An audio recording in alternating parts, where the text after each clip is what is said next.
Hey everyone, it is I, Nix. Are you ready to ramble? So as all of us, or most of us know, the USA report on the human rights situation in South Africa has dropped, and boy oh boy, is the ANC unhappy. So DIRCO has released their statement. I've read through that statement, and I would like to take you through the situation, which includes the facts and figures, which DIRCO conveniently left off. They did not deal with a single issue that the USA brought up in their human rights report, or farm murders. They're hyper-focused on the words sovereign and farm murders. They use such flamboyant, excessive words that you actually begin to understand that they're saying nothing. Pogoro. And the fact that they can issue a statement with absolutely no statistics or figures, except for using a whole bunch of other people's reports, #lazy.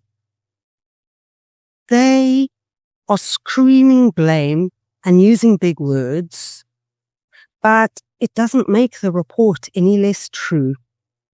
So join me. Let's take a look at this report, and then I'm going to show you how hollow it is, just like the ANC. The report starts off by saying the Ministry of International Relations and Cooperation registers its profound disappointment. I'm sorry to hear that you are disappointed. We find the report to be an inaccurate and deeply flawed account that fails to reflect the reality of our constitutional democracy. Interesting. South Africa operates a transparent system where information is freely available from our law enforcement agencies and Chapter 9 institutions. It is freely available, but is it functional, is the question. In stark contrast to the US report, we note the recent assessment from the United Nations Human Rights Office in Geneva. I was horrified to hear this. I actually didn't know this had happened. The UN has described South Africa's Land Expropriation Act, signed into law by President Cyril Ramaphosa, as a critical step in addressing the country's racially imbalanced land ownership. This recognition from the UN's primary human rights body underscores the integrity of our legislative processes, aimed at rectifying historical injustices in a constitutional and human rights-based manner. So you can say all of this, but the South African everyday person knows full well that you cannot put the word integrity and ANC in the same sentence. It says, to provide a complete and accurate picture, we are compiling a set of documents which we will release for public perusal during the course of the week. I wish Cyril Ramaphosa could have responded this quickly to the whole police corruption thing. I wish the ANC could respond this quickly to the Zondo Commission. Funny this, when your reputation is bruised, you know how to work.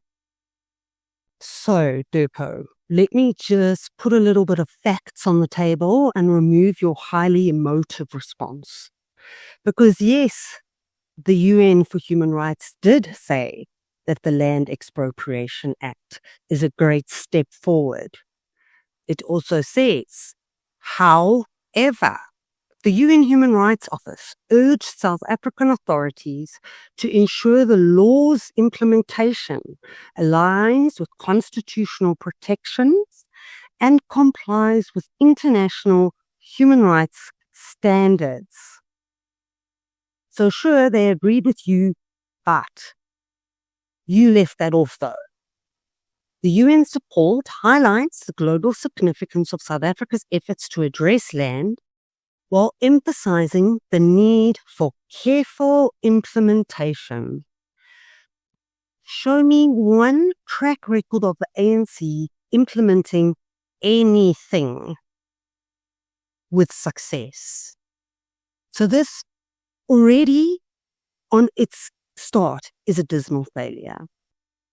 Let me quickly summarize some of the important points that came out of this human rights report from the USA, and it'll give you an insight into all the detail DIRCO hasn't responded to.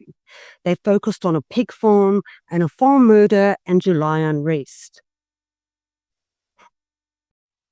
So, extrajudicial killings. The report says 8 police officers involved in a killing were placed on administrative leave with full pay pending investigations. So we pay our police to sit at home. But why am I bringing this up? We're all very familiar with that.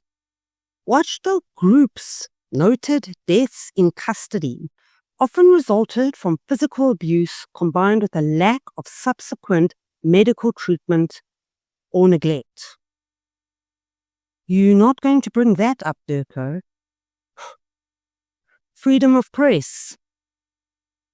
Civil society groups complained of intimidation or harassment from expressing opinions or publishing articles critical of political parties and figures. Emma Powell is one such example, and she was in government. She wasn't even a journalist.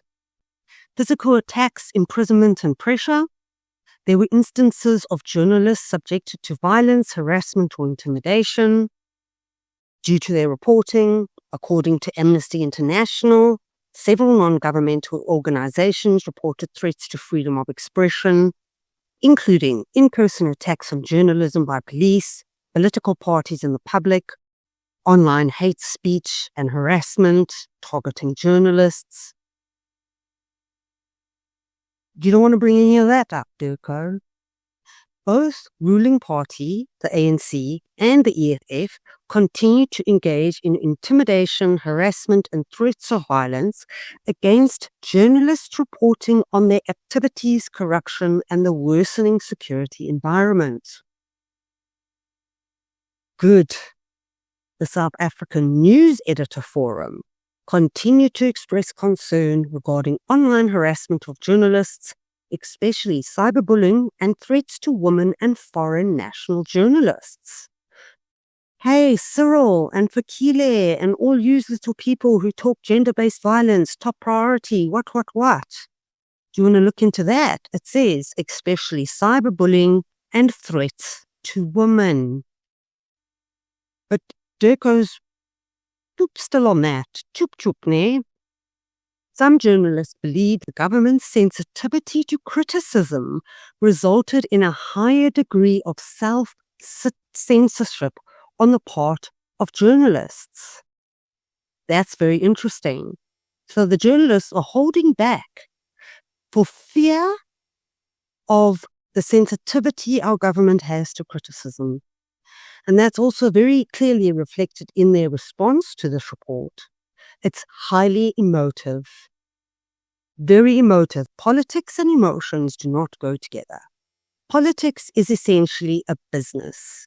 Facts, figures are needed. So underneath the disappearance and abduction section, it's sections and categories and everything, very interesting. During the year, there were numerous cases of arbitrary arrests, particularly of foreign workers, asylum seekers, and refugees. And if you look at the police audit report, the liabilities for arbitrary arrest, I think, is one of the highest amounts in the entire liability section. So how can you deny that? Why are you not speaking on and reinforcing these statements with your facts and figures? So underneath security of the person, it says here, civil society organizations continue to express concern regarding Premier of Gauteng, Panyaza Lesotho's abuse of police powers by deploying 6,000 armed crime prevention wardens as part of his anti-crime strategy. Media reported several complaints of brutality by the wardens, including unauthorized searches and assaults of citizens. This has nothing to do with farm murders or pig murderers walking free. It has nothing. But you not once spoke about this. And this has nothing to do with the white man, the Afrikaner, the Boer. This is affecting your voters, your people. ANC, Cyril, DIRCO. There were 10 allegations of alleged sexual exploitation by South African peacekeepers deployed to the UN peacekeeping mission in the DRC between January and September. The government reported returning 8 peacekeepers to South Africa in October 2023, but it had yet to report if it had taken any accountability measures by year end.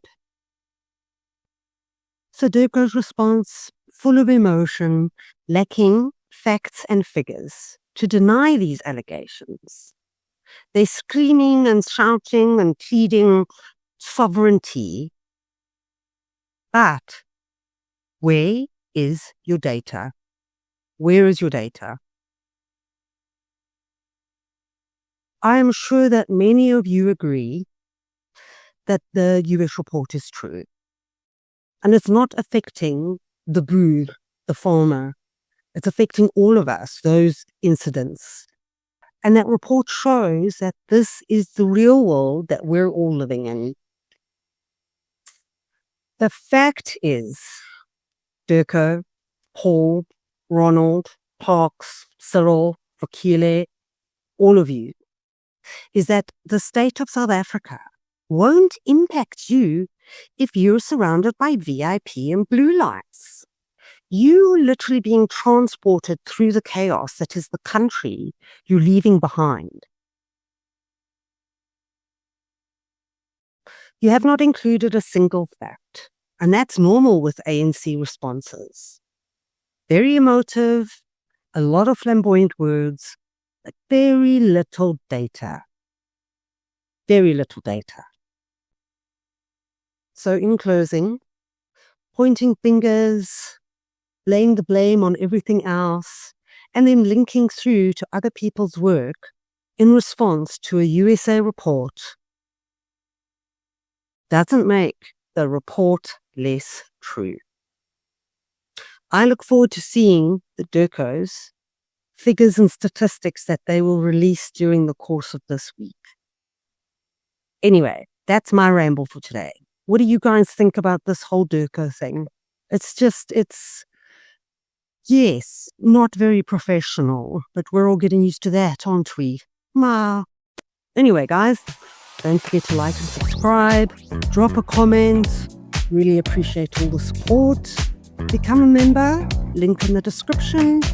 Other than that, have a great day. Over and out.